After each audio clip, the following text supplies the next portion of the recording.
Buenas tardes, esto es una clase de lengua nivel 2, distancia. Estamos todavía terminando la segunda evaluación. Ya hemos hecho el examen, pero esto entraba. Puse vídeos de años anteriores y con ello ya cubrí el temario, pero de todos modos, dado que estamos en la segunda evaluación y todavía no hemos puesto las notas, voy a contar esto. En el tema 4 estábamos viendo toda la literatura del romanticismo. Y habíamos visto en el vídeo anterior Becker, que a su vez también estaba explicado en vídeos de otros años que también facilité a todos los alumnos. Entonces, hoy iba a contar algo de Rosalía de Castro y voy a intentar terminar el tema para ya dejar esto terminado y que pasemos al tema 5. Bien, entonces, estábamos viendo a Becker y Rosalía de Castro como los poetas de la segunda mitad del siglo XIX. El de la primera mitad hemos dicho que era Espronceda, ¿vale? Vuelvo un poco atrás, donde habíamos visto la canción del pirata, que tenía unos ejercicios que había que hacer, y luego, después de Becker, vamos a hablar de Rosalía de Castro. Es una poeta gallega, como todo el mundo sabe. Y aquí tenemos una breve biografía, pero hay mucho más, que pertenece por línea materna a una familia noble. Su adolescencia estuvo dominada por una profunda crisis debida al descubrimiento de su condición de hija ilegítima de un sacerdote, hija de un cura, ¿no? Y por una delicada salud, que jamás mejoró, siempre tuvo mala salud. Vivió en medio de constantes penurias económicas, dedicada a su hogar y a sus hijos. Y la muerte de su madre y la de uno de sus hijos la marcó mucho. Fueron dos duros golpes para ella. Tenemos aquí dicho también que a esta amarga experiencia se refiere su primera obra de madurez, el libro de poemas a mi madre. Entonces, siempre conviene que sepamos algunas obras de cada autor o cada autora, en este caso Rosalía de Castro, ¿vale? Entonces, a mi madre fue el primer libro de madurez. Ella tuvo muchos escritos a lo largo de su vida, pero vamos a considerar a mi madre como el primero importante, el primer libro de su madurez. Al cual siguieron Cantares gallegos. Cantares gallegos, que es muy importante, también del mismo año, 1863, que cantaba a su Galicia rural, lleno de añoranza y denuncia ante las injusticias sociales. Ella siempre ha sido una poeta lírica, donde ha hablado en gran medida de su vida y su visión particular de Galicia y de su entorno, pero con ello también a veces lanzaba una visión crítica con algunos temas de actualidad de su tiempo, de injusticias sociales. ¿Vale? Entonces, no solamente va a ser un poeta íntimo como Becker, que nada más que hablaba de su situación de amor, ¿no? Becker, en sus 79 poemas, de las famosas rimas de Becker, hablaba siempre de la poesía, de la inspiración poética, hablaba de la ilusión amorosa, hablaba de del disfrute del amor, pero también hablaba mucho de tristeza, de cuando el amor va mal, las crisis amorosas, el sufrimiento por amor y finalmente su preocupación por la muerte y su sensación de abandono y de soledad, ¿vale? Entonces Becker va a ser un poeta íntimo, totalmente de su propia experiencia vital, mientras que Rosalía de Castro, además de eso, aporta alguna visión social, alguna crítica social de su momento, de su tiempo y de su Galicia, ¿vale? Entonces, Cantares gallegos va a estar en gallego, ¿no? Porque aquí nos dice que apareció su segundo libro en gallego que se llama Follas Novas, que significa hojas nuevas, ¿vale? En 1880 aparece su segundo libro en gallego, Las hojas nuevas, Follas Novas, expresión angustiada e intimista sobre la muerte y la soledad del ser humano, ¿vale? Entonces aquí habla de ella, pero expandiendo, digamos, esa órbita de soledad y de angustia al ser humano, ¿no? Lo que sería pues un anticipo de lo que va a ser en el siglo XX poesía que podemos llamar existencial, ¿vale? Entonces, cantares gallegos tenemos que es el canto a su Galicia rural, lleno de añoranza y denuncia ante las injusticias sociales. Luego, en 1880, segundo libro en gallego, Follas Novas, expresión angustiada e intimista sobre la muerte y la soledad del ser humano, ¿vale? Estoy subrayando un poco. Cierra su producción lírica el poemario en lengua castellana En las orillas del Sar, ¿vale? Ahora vuelve a escribir en castellano al final de su vida y escribe En las orillas del Sar, que es un libro muy importante y además de mayor difusión al estar en castellano, ¿vale? Entonces, muy importante En las orillas del Sar, y todos los poemas que yo pongo en los exámenes son de Las orillas del Sar, son de este libro, En las orillas del Sar, porque está en castellano, obviamente, no voy a poner un poema en gallego, ¿vale? Entonces, en el que también predominan temas metafísicos y el tono reflexivo, ¿vale? En el que también predominan temas metafísicos y el tono reflexivo. Y esto es muy importante porque es un hecho biográfico muy triste y muy notorio y que es la causa de su muerte, porque murió muy tempranamente, con 48 años. Murió de cáncer de útero en su casa en Padrón en 1885 con 48 años. Nos cuentan aquí que su poesía denota ansiedad, una inquietud angustiosa ante extraños presentimientos, ¿vale? Podemos marcar esto. Asimismo, su dolorosa sensibilidad proyectó un conjunto de magníficas visiones del paisaje gallego, ¿vale? Esta sensibilidad fue la que transportó una concepción de la naturaleza como la de una realidad animada, misteriosa, y cuyos signos visibles hablan de una vida doliente, ¿vale? O concepción de la naturaleza como la de una realidad animada, misteriosa, ¿vale? Algo también de la naturaleza que va a estar muy presente en sus obras, ¿de acuerdo? Y yo tenía aquí preparado en esta página web de Wikipedia, que hay mucho más, ¿no? Es muy conocido el lugar de Padrón, este pueblo bonito, conocido, turístico, ¿no? de Galicia, Padrón, que no es el lugar donde nació, sino donde murió, ¿vale? Padrón es el lugar donde vivió y murió, pero ella nació en Santiago Compostela, ¿vale? Ella nació en Santiago y murió en Padrón.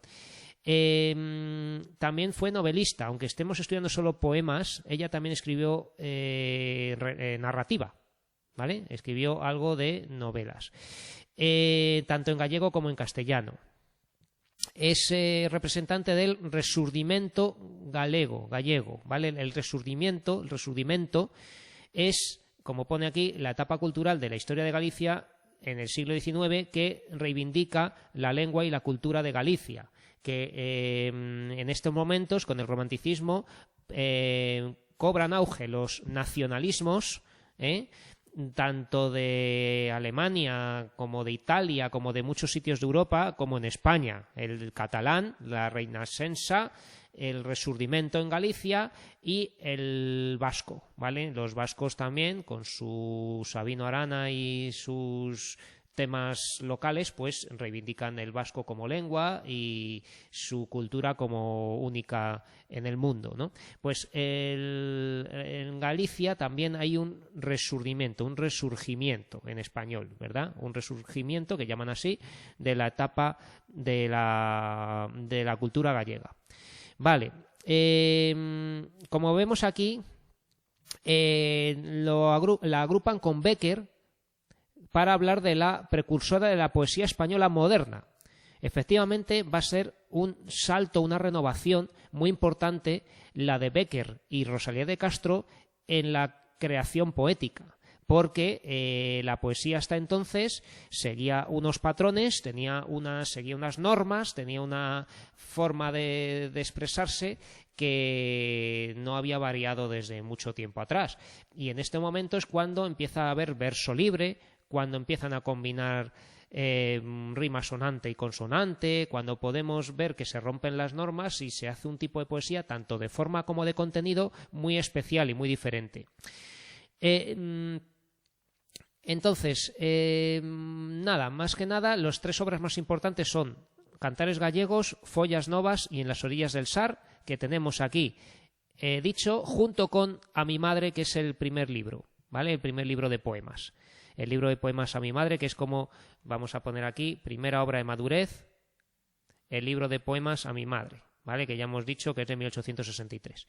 Bien, pero las 3 obras más importantes son Cantares gallegos, Follas novas y En las orillas del Sar, donde En las orillas del Sar es aquella que está en castellano, ¿vale? Que es la más conocida para nosotros porque no hablamos gallego, ¿vale? Entonces, el libro en castellano es como el más difundido.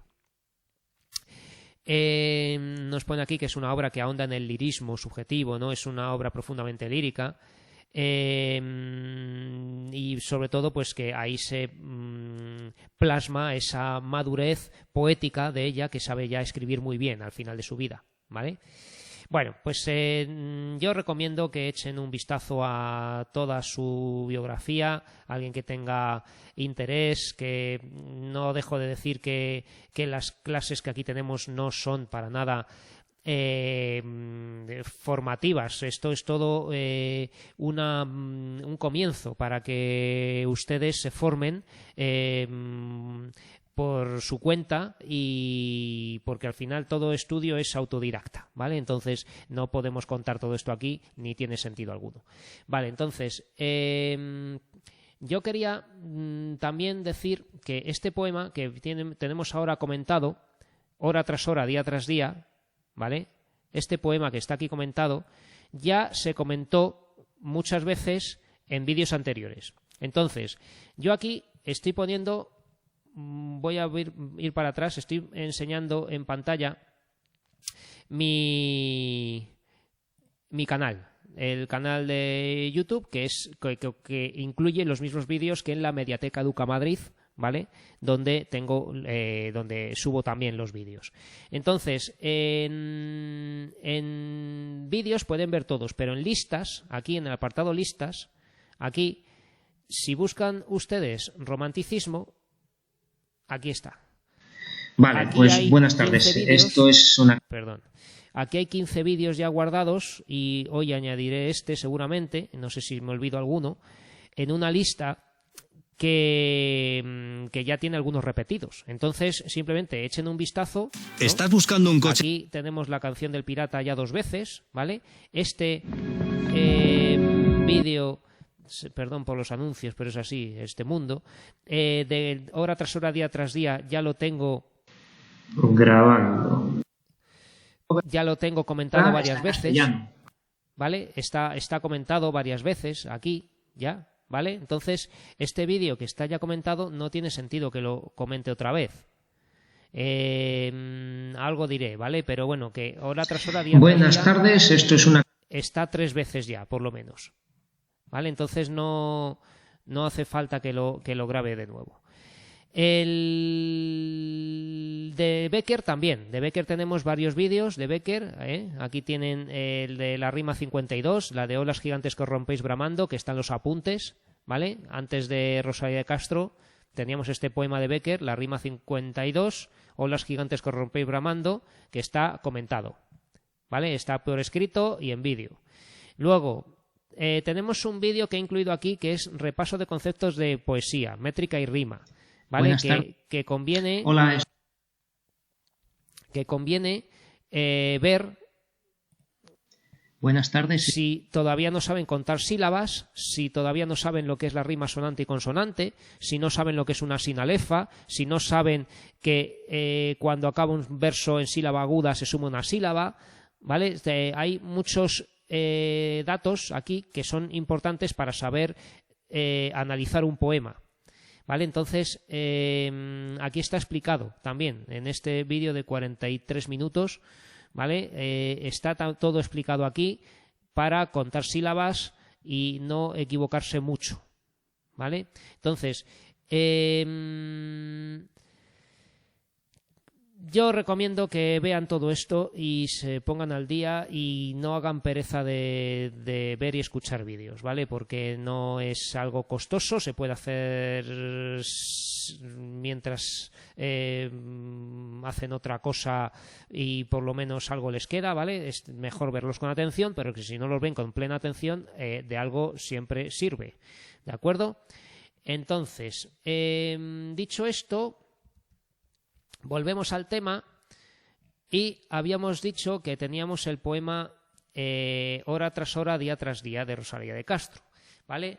Entonces, aquí lo primero que hay, que es la manera en la que yo mandaba analizar un poema y ya este año no lo he hecho porque no ha dado tiempo, sino que hago unas pequeñas preguntas en un examen, es la contextualización. La contextualización es poner el texto en su contexto, ¿de acuerdo? Entonces, la contextualización es hablar, antes de meternos en el texto, de el tipo de texto, la época, el autor, el estilo y la obra, ¿de acuerdo? Entonces, ¿qué tipo de texto es? Es un texto en verso, de género lírico. Y ahora ya hablamos de la época, perteneciente al romanticismo de la segunda mitad del siglo XIX, ¿vale? Porque sabemos que es de Rosalía de Castro, que lo pone aquí, ¿vale? Entonces, ya sabemos que Rosalía de Castro vive en la segunda mitad del XIX. Si alguien me pregunta cómo es que tenemos que saber eso, pues es que eso hay que estudiarlo, ¿vale? Porque yo no puedo estudiar por ustedes tienen que estudiar, ¿vale? Entonces, conociendo que la autora vivió en la segunda mitad del siglo XIX y que es del romanticismo, ya tenemos mucho que decir del poema, o parte, ¿no? Es del romanticismo en la segunda mitad del siglo XIX, de estilo más cercano e íntimo que la primera mitad, pero que mantiene, como todo el romanticismo, rasgos o características como, y aquí decimos unas breves características del romanticismo, rasgos como el subjetivismo, la evasión de la realidad, la importancia del paisaje, el irracionalismo y la libertad creadora. Realmente, en estas 5 características principales del romanticismo no entra tanto Rosalía de Castro, porque ella no se evade de la realidad, ella está muy metida en la realidad. Ella no se evade de la realidad como la canción del pirata que está navegando en un barco inventado y es hablando del mar de noche con la luna y en su frente Estambul y todo eso, ¿no? Entonces, esto no es un poema que se evada de la realidad, ¿vale? Esto, si quisiéramos omitirlo aquí, quedaría casi hasta bien, ¿vale? Entonces, pero bueno, es una de las características que se han dicho y la podemos seguir diciendo. La autora Rosalía de Castro se encuadra en el Resurdimento gallego, que ya hemos dicho lo que es. Es una época de nacionalismo gallego en la cual se reivindica la lengua y la cultura de Galicia, ¿vale? La autora Rosalía de Castro se encuadra en el Resurdimento gallego, aunque la obra a la que pertenece el texto, En las orillas del Sar. ¿Cómo sabemos que es de las orillas del Sar? Pues porque está en castellano.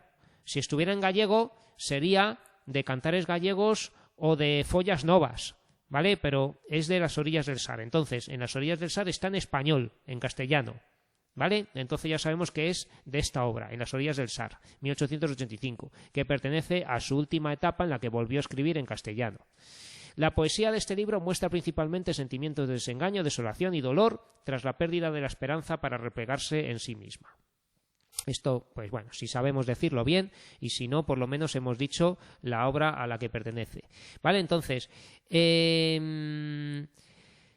aquí les puse una nota que dice que conviene más hablar del tema del texto que de la estructura externa, porque ya hemos hablado de la temática del libro, entonces casi viene bien hablar del tema, ¿no? Diríamos, por ejemplo, de este modo, en sintonía con el desengaño y la introspección de la poeta en esta etapa, el texto que analizaremos trata de fugacidad del tiempo tal y cual, ¿no? Entonces, bueno, pero esto es una manera de redactar que todavía no tienen por qué saber. Sí que podemos decir que la poesía de este libro muestra sentimientos de desengaño, desolación y dolor, ¿vale? Entonces ya decimos el tema de nuestro poema, que vamos a leer, que no hemos leído aún, ¿vale? Ya lo podíamos leer, lo tenemos que haber leído al principio, ¿vale? Entonces dice así, dice: hora tras hora, día tras día, entre el cielo y la tierra que quedan eternos vigías, como torrente que se despeña, pasa la vida. Devolvedle a la flor su perfume después de marchita, de las ondas que besan la playa y que una tras otra besándola expiran. Recoged los rumores, aquí falta un punto y una mayúscula, recoged los rumores, las quejas, y en planchas de bronce grabad su armonía. Tiempos que fueron, llantos y risas, negros tormentos, dulces mentiras, ay, ¿en dónde su rastro dejaron? ¿En dónde, alma mía? Vale, pues tenemos este poema que está hablando del paso del tiempo y de una sensación de tristeza, de pérdida, de nostalgia, de un recuerdo de dolor que se va borrando, ¿no? Bueno, pues está diciendo aquí fugacidad del tiempo y la irremediable pérdida del recuerdo de un amor que se fue sin dejar rastro. ¿Cómo sabemos esto? ¿No? Fugacidad del tiempo se ve enseguida, porque en la primera estrofa o primera secuencia de versos, ¿vale? Porque esto no es una estrofa como tal porque no es regular. Aquí tenemos un verso largo, otro corto, una forma métrica que no existe como tal. Entonces, esto, siendo precisos, no se llaman estrofas, sino secuencias de versos. Ahora bien, por simplificar, yo voy a decir estrofa para decir agrupación de versos, que es más corto, ¿vale? Pues entonces, en la primera estrofa está hablando del paso del tiempo que va muy deprisa. Hora tras hora, día tras día, entre el cielo y la tierra que quedan eternos vigías, ¿no? Como que siendo testimonio algo que es inamovible, invariable, el cielo y la tierra, ¿no? Entre el cielo y la tierra que nunca cambian, pasa la vida que es breve, que es rápida, como torrente que se despeña, ¿verdad? Estamos viendo aquí que la vida pasa como algo muy rápido, como una catarata, como un torrente que se despeña. Pero luego dice, devolvedle a la flor su perfume después de marchita, de las ondas que besan la playa y que una tras otra besándola aspiran. Aquí hay una especie de anacoluto, de una omisión de una parte de la oración que se supone, ¿no? Porque dice, devolvedle a la flor su perfume después de marchita, y aquí queda claro que no se puede devolver a una flor el perfume cuando ya se ha marchitado. La flor ha muerto, está marchita y ya no tiene olor, ya no tiene aroma, ya no tiene perfume. Y aquí dice, de las ondas que besan la playa y que una tras otra besándola aspiran. Esta preposición de no sabemos de dónde viene, tenemos que suponerlo. Parece que se ha omitido aquí devolverle el esplendor o devolverle la espuma de las olas, ¿no? Algo que le falta de las ondas que besan la playa y que una tras otra besándola expiran. Está claro que las olas se deshacen en la arena cuando llegan y una vez deshechas, ¿no? Muertas, que también expiran, las olas que expiran al llegar a la playa ya no pueden recuperarse, ya no vuelven más, ¿no? Vendrán olas nuevas, pero esa ola, cuando las olas que llegan a la playa mueren como la flor, que tampoco tiene perfume, ¿vale? Entonces, tanto la flor cuando muere como las olas son irrecuperables, se han deshecho, han desaparecido. Recoged los rumores, las quejas y en planchas de bronce grabad su armonía.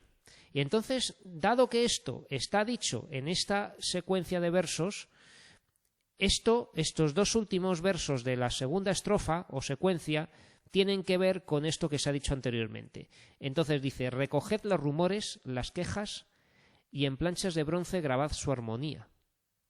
Este par de versos es el más misterioso del poema, ¿no? Porque parece que quiere decir que algo que se ha perdido, como el perfume de la flor, como las olas, ¿no? que se deshacen, igual que eso son los rumores y las quejas. Unas experiencias con alguien, algo que pasaba con una persona que ya ha desaparecido.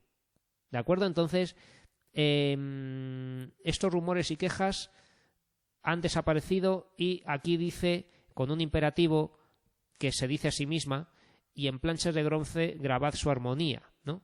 Como diciendo que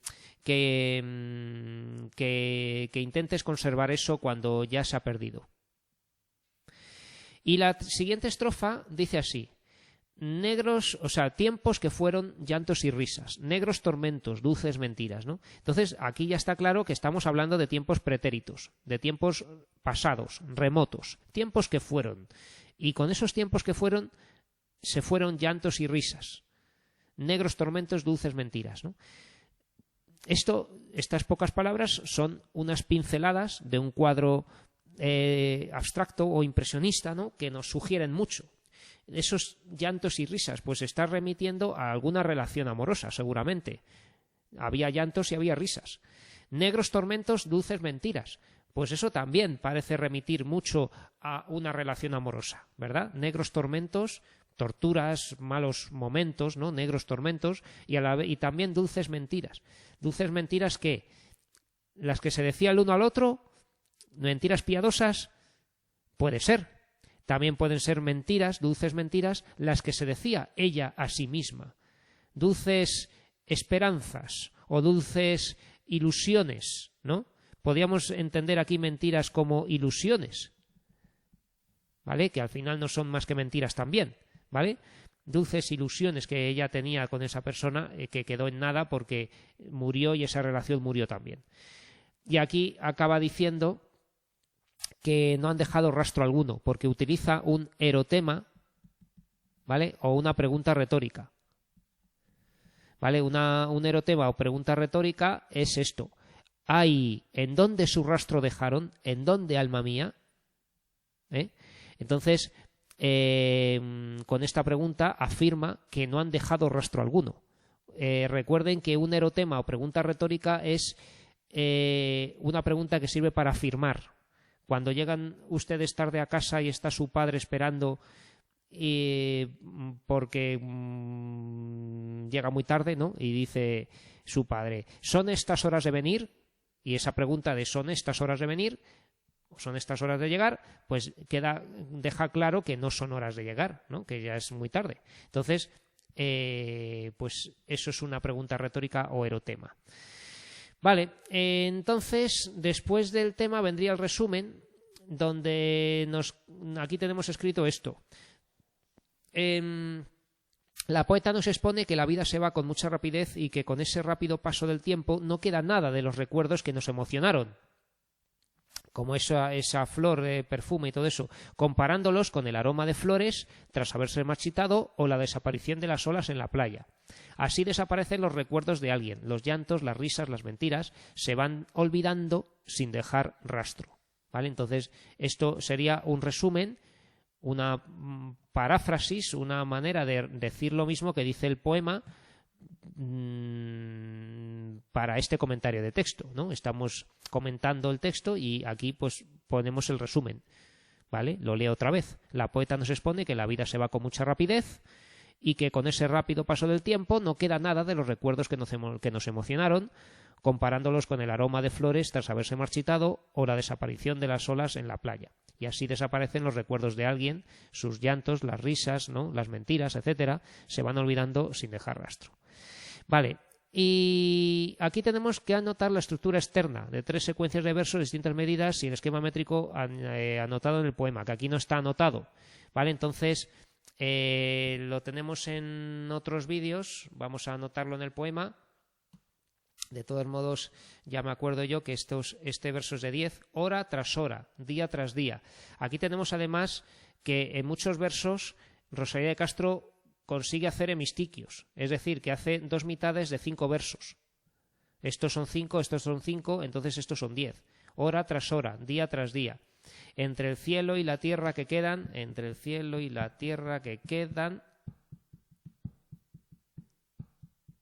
Aquí tenemos que descubrir una cosa muy difícil de ver, que esto parece un endecasílabo. Sin embargo, si buscamos otros versos largos, vamos a ver una cosa, y que una tras otra besando la aspiran, y en planchas de bronce grabados a armonía son de 12. ¿Vale? Estos versos son de 12. Entonces, ¿por qué sabemos que son de 12? Bueno, pues contamos las sílabas. Y tenemos aquí el primer hemistiquio, que es de 6 sílabas, 6, y besando lo aspiran, que son otras 6, ¿no? Y aquí, en planchas de bronce, 6, grabadas su armonía, son 6, ¿vale? Entonces, cuando veamos que hay cierta regularidad en algo, ¿no? Aquí tenemos tiempos que fueron llantos y risas, esto vuelve a ser 10, negros tormentos, dulce mentiras, este vuelve a ser 10, hay en donde su rastro dejaron, también son 10,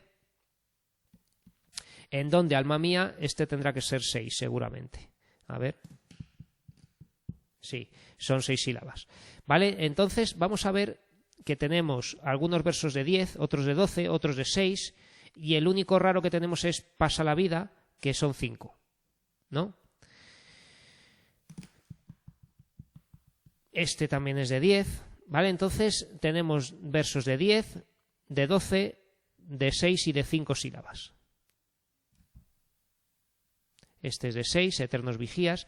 Bien, entonces el verso que nos había causado dudas, entre el cielo y la tierra que quedan, que parece que son 11, tenemos que hacer una cosa, que es que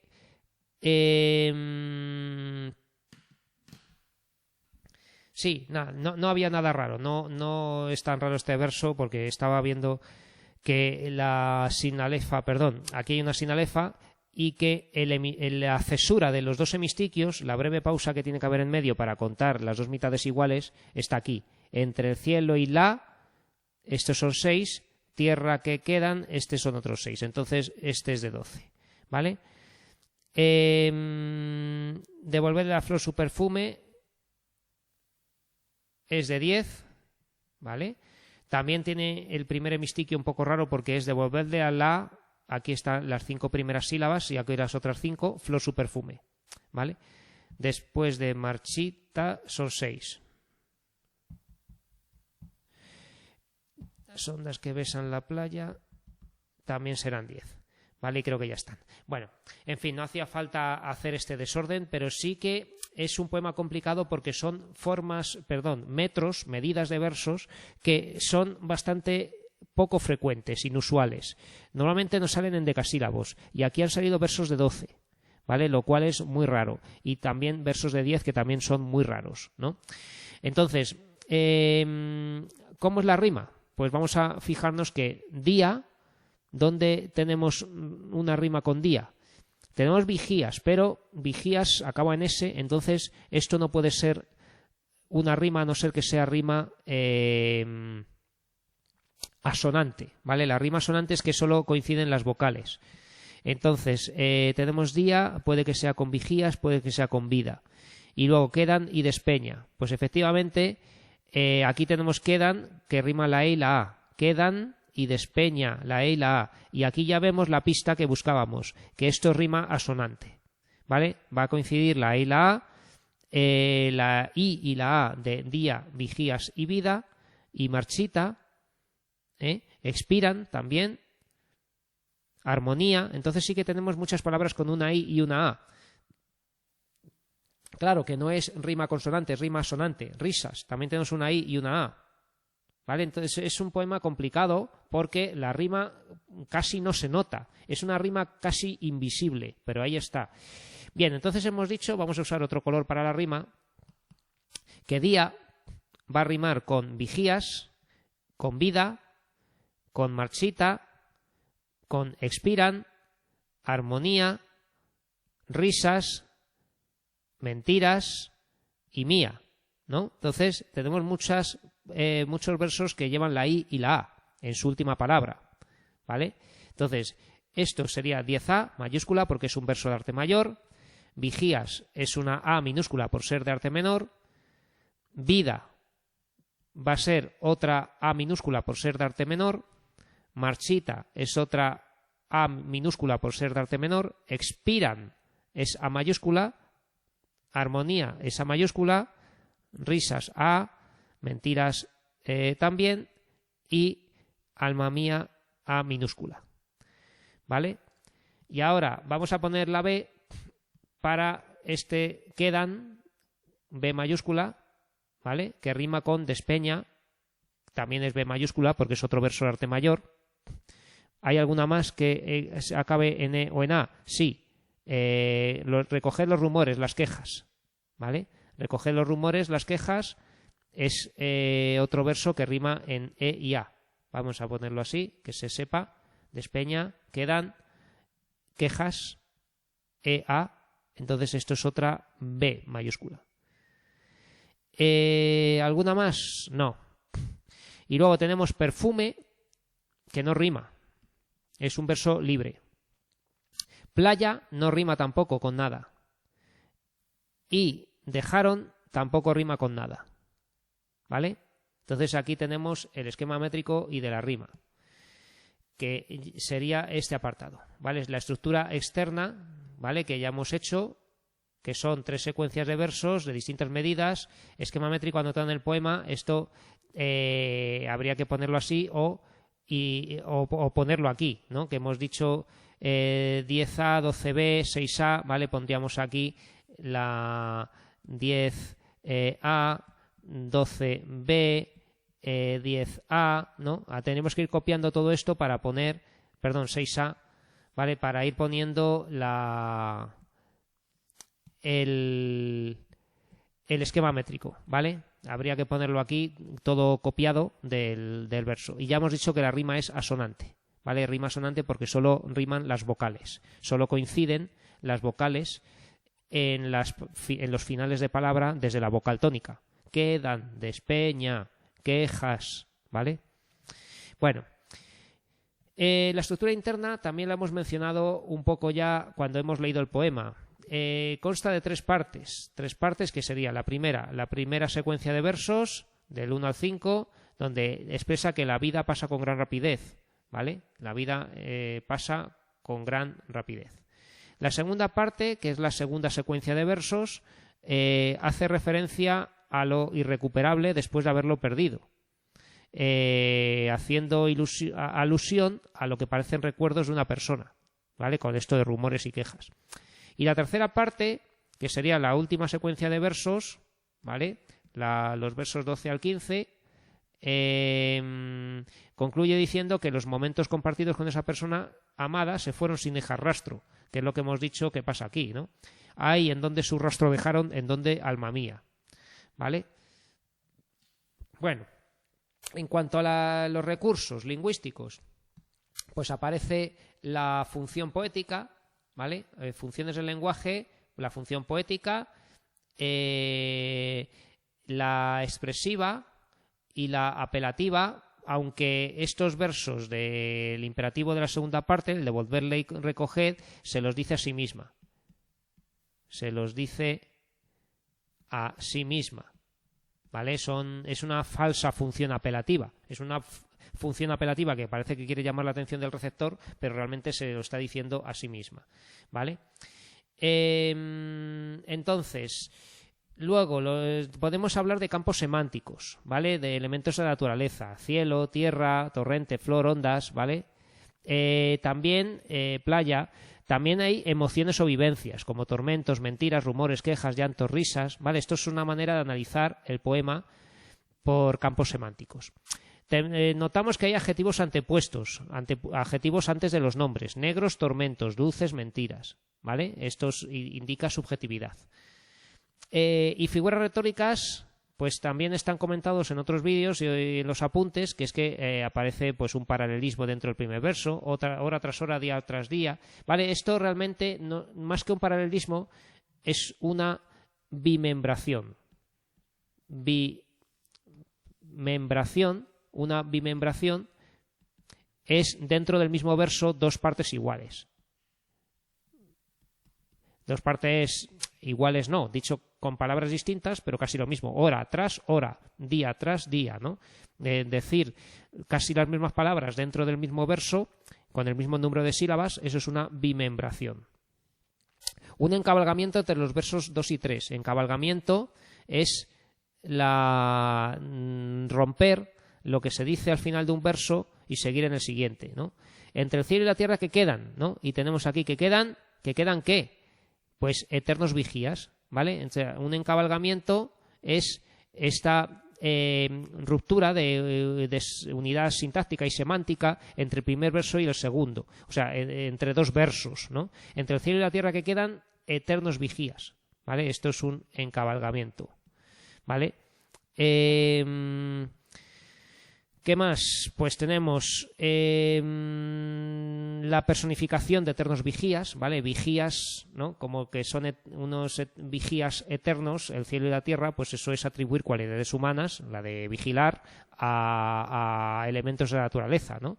Personificación de eternos vigías en el verso 3, símil o comparación de como torrente que se despeña, ¿vale? Personificación también en las ondas que besan la playa, las ondas no besan, mojan o lo que sea. Un hipérbaton, que es un desorden de las palabras, una tras otra besándola expiran. Normalmente tendríamos que decir una tras otra expiran besándola, ¿no? Como que el verbo principal tendría que ser expiran. Políptoton es la misma raíz y distintas desinencias verbales o de género y número, ¿no? Un políptoton es besan y besándola, ¿vale? Esto es distintas formas de la misma palabra, por así decir, ¿no? Antítesis en llantos y risas. Antítesis son contrarios en llantos y risas, negros y dulces, ¿vale? En los versos 12 y 13. Anáfora con la repetición de ¿en dónde? ¿En dónde su rastro dejaron? ¿En dónde, alma mía? ¿No? ¿En dónde? ¿En dónde? Y la interrogación retórica, que ya les digo que también se llama erotema, ¿vale? Que es la pregunta final que no obtiene respuesta y funciona como afirmación. ¿En dónde su rastro dejaron? ¿En dónde, alma mía? ¿No? Bueno, y aquí podríamos, sabiendo un poquito de poesía, sabemos que aparece el tópico literario del tempus fugit, el tiempo huye, ¿vale? Con eso, como el torrente que se despeña pasa la vida, pues eso es el tiempo huye, ¿vale? Tempus fugit. También hay estos recuerdos de un amor con el ubi sunt, ¿dónde están? ¿Qué fue de ellos? ¿Dónde están? Porque esos momentos vividos se fueron para siempre, ¿no? Ese es el tópico del ubi sunt, ¿vale? No es difícil, son dos palabras en latín, ¿dónde están? Ya está. Luego el verso de las planchas de bronce, pues podríamos comentarlo, que como que es algo, un soporte antiguo en donde conservar algo, o que incluso puede referirse a las placas de unas tumbas, ¿vale? Las planchas de bronce, pues quizás se refiera a unas planchas donde están grabados unos nombres, como pueda ser de algo de un cementerio o algo así, ¿vale? Y todo el poema rebosa sentimientos de pesimismo y amargura, que es propio del romanticismo, ¿vale? Entonces esto es relacionar el poema con el movimiento, es una forma muy interesante de hacer el comentario, ¿vale? Que estamos ahora haciendo ya el comentario en sí y ya está. Y también dice que aquella relación tuvo momentos agradables, ¿vale? Por la parte de las risas y de las dulces mentiras, ¿vale? Mentiras que quizás se decía a sí misma. Bueno, pues he vuelto a comentar el poema, aunque lo tenía comentado muchas veces. Y nada, no dejen de ver este enlace que tengo aquí en mi blog, ¿vale? Que es el Sed de amores tenía, donde lo tengo comentado, este poema también de Rosalía de Castro, que también lo pongo en los exámenes a veces, ¿vale? Y además lo relaciono con algo de lírica tradicional. Pero bueno, no, la verdad es que está aquí de una manera muy sencilla y muy breve, comentado el poema, y es muy recomendable que lean este comentario, ¿vale? El de Sed de amores tenía, que tengo aquí en mi blog personal, ¿de acuerdo? Entonces, esta foto la hice yo, ¿vale? Bueno, que se me acaba la hora y nada más. El próximo día, o ya lo damos por hecho, terminamos el tema, que solamente es leer estas 4 cosas que quedan, de prosa y de teatro, y ya comenzamos el siguiente tema, que va a ser el tema 5. ¿De acuerdo? Entonces vayan imprimiéndolo, ténganlo preparado, descárguenlo, etcétera, para tenerlo a mano. Muchas gracias y nos vemos en la siguiente clase.